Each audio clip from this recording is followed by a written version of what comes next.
Last night, we began our two-part series, Budget Talks, looking at what goes into the preparation of a national budget. While tonight, we focus on some of the key components of the budget, like the Heritage and Stabilisation Fund and the PSIP.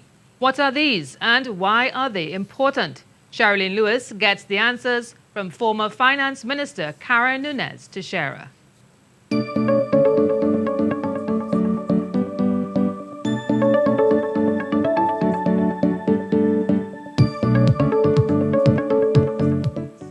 With revenue and expenditure.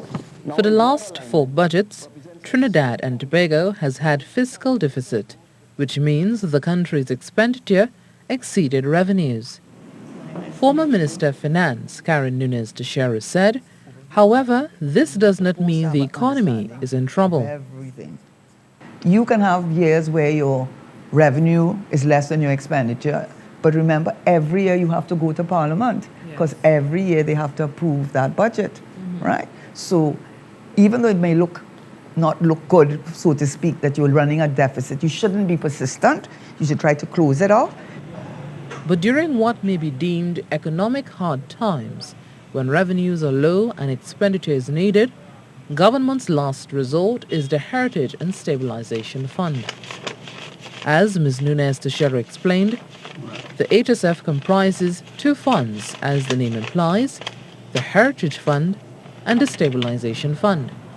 Both funds have different components, but their functions are primarily to sustain expenditure during rough times. But she stressed, withdrawals can't be done on a whim. Monies are deposited from the consolidated fund into this fund, Heritage and Stabilisation Fund, and invested by, there's a board that runs it, and they look for investment opportunities and invest the fund in different stocks and shares. Another key component of the budget is the Public Sector Investment Program, or PSIP. What does this do? Well, as Ms. Nunez-Tesheira explained, the PSIP facilitates long-term sustainable developmental projects such as schools or highways. These types of projects require capital expenditure, which, as the former finance minister said, are accumulated from 3 different sources. It's from the consolidated fund itself. 2, from the Infrastructural Development Fund, which is what it says, it's for infrastructural projects like highways and hospitals and so on, and some from the IDB loans. So what it is saying is that if your budget allocation for your ministry already takes into account that, it's not salary you're talking about. It's something dealing with developmental goals. And if it has that, okay.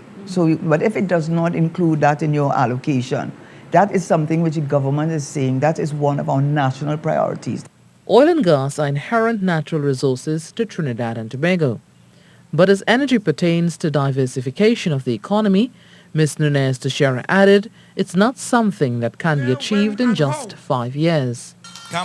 So much of our voting is based on considerations rather than policy considerations.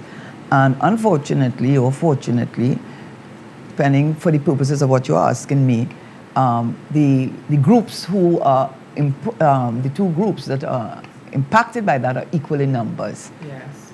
And so it's a very close run, very close run. So what happens is you cannot really achieve a real diversification of an economy in 5 years.